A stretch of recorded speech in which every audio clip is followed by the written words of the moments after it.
We're joined by Grand Canyon head coach Dan Majerle. Coach, can you just start out by telling us a little bit about your team and your expectations for the season?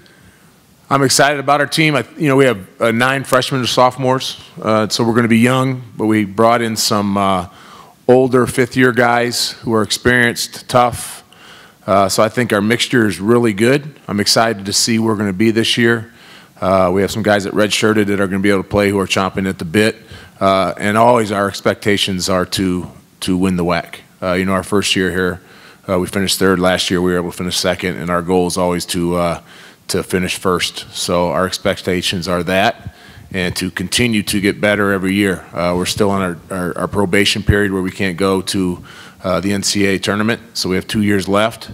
Our goal for that is to be hitting the ground running, so we have to keep improving and getting better every year. Coach, what are your thoughts on the new shot clock change? I like it. I like it a lot. I think the quicker or closer we get to the NBA is better. I think 30 is really good for the college season or for college teams. I like to play fast. I think it's a more exciting brand of basketball. So I think it's a step in the right direction. You talked about winning the WAC. What do you think your team has to do with the group that you have to actually, rise above that and take a WAC victory this year? Well, I think the big thing is we're going to be a lot bigger and stronger this year. Last year we really didn't have any inside presence, and that hurt us.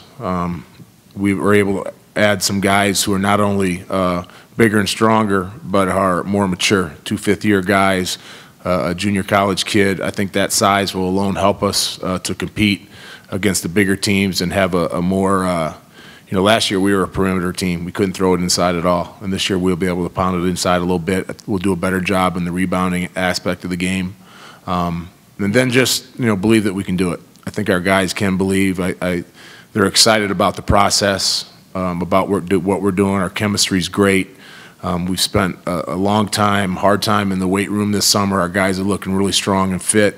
Did a great job on our conditioning program. And like I said, we've had, we get 9 freshmen and sophomores, guys who've been around, who've got a little bit of experience now, and they know what it takes. How do you feel about your schedule this year? Difficulty. What do you guys have? I like our schedule. I mean, we're going to continue to play tough teams all year long. We got Louisville and San Diego State this year. I like our schedule. We got 18 home games. I'm not afraid to say that we got the best crowd around. It really is. I mean, we had 7,200 students at Midnight Madness. There were students lined up outside our arena at 7:30 at night, and they wouldn't open the doors till 11:30. And when we opened the doors, they came in, and it was unbelievable. The stadium was packed. The enthusiasm that we have around campus, not only just for basketball, but for all sports, is inspiring. So I believe that with our home court and our crowd, our student body, our arena, it gives us a great advantage when we play home games. You've got Dwayne Russell that was voted first team by the coaches and by the media. Can you tell us a little bit more about him? I love Dwayne. Dwayne came in last year, really started off playing great, kind of hit a wall at the end, slumped a little bit, but was a guy that played really well for us. And I think that opened his eyes. He's gotten into the weight room. He's taken care of himself better as far as eating habits, so he can sustain his effort from the beginning of the season to the end of the season. He's the most competitive guy that I know on our team. He loves to be in the gym. I expect a great year out of him, not just scoring-wise. There's going to be guys around him now, like I said, that can help facilitate and can help. He can throw the ball inside. So I expect a great year out of Dwayne, and I know he expects that out of himself also. Coach, you've been quite successful in your first 2 Division I seasons, picking up 32 wins, finishing at least 500 both years. What's been the key to that success? Hard work, believing, the process, grinding every day, telling our guys what it takes. I got a great bunch of kids that try to get better every year, and they do that from the beginning of practice to the end of practice throughout the season.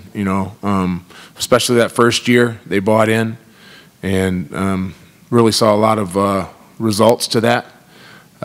So we just got to continue to do that. And our guys believe, and they want to be good. and they put in the time and the effort, and our coaching staff pushes them. Your team's been in the collegeinsider.com postseason tournament each of the last 2 seasons and lost those games by a combined 7 points. Can you just talk about that experience and learning from that? Great experiences both years. For our first year, coming out of Division II to play in the College Insider tournament was great for us. We lost to Pacific by a point, I believe it was, or a point in the last second. And then last year again to get into it, and then playing a very good NAU team.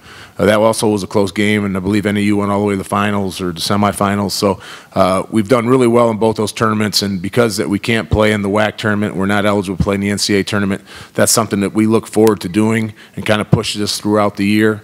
Our goal again this year is to play in a postseason tournament, and when we get into the tournament, as you said, we haven't been able to get past the first round yet, but part of the process is to get past that first round and to keep advancing and getting better, and that's one of our goals. You talked a little bit about the shot clock change. Do you think any of the other rule changes, like the bigger restricted area or the end of the 5-second rule, will have a substantial impact? I think probably maybe the timeout. Coaches not being able to call timeout is something the players have to get used to because, coaches are over there yelling timeout, timeout, and, we can kind of control the game that way. Now players are going to have to be more involved as far as in situations and knowing when they should take a timeout if they're in trouble, and it's not going to be up to us, for us to do that. I think that's going to be a big impact. The other stuff we'll get used to, as we always do. I asked you earlier about Dwayne Russell. Is there anybody else on the roster you see ready or kind of poised for a breakout season this year? Well, I think we got a couple guys who could probably do it. I'm excited for Josh Braun. Josh Braun was a newcomer on the newcomer team last year as a redshirt freshman, playing at the 4 position. Josh has had 4 major knee surgeries, and to be able to have a freshman year that he had last year was nothing short of remarkable. This year he's more healthy. His knees are better. He's fought through that. His perseverance is legendary to me, what he's been able to do. And I expect him, with his competitiveness and the way he works, to have another great year. At whatever position I play in him, he's a guy who can play 2 through 5. He's that big and that strong and that athletic and step out and shoot. I expect good things out of him. And then I expect our big guys, the guys that we brought in, Grandy Glaze and then Euros and Keontae Vernon. All those guys are guys that are big, and I expect to be an impact and give us a physicality that we didn't have last year. And then we have some redshirt freshmen that should have some good years. Good year. All right. Thank you, Coach. Oh, thanks for all coming, huh? Anything else? It's good. Very excited.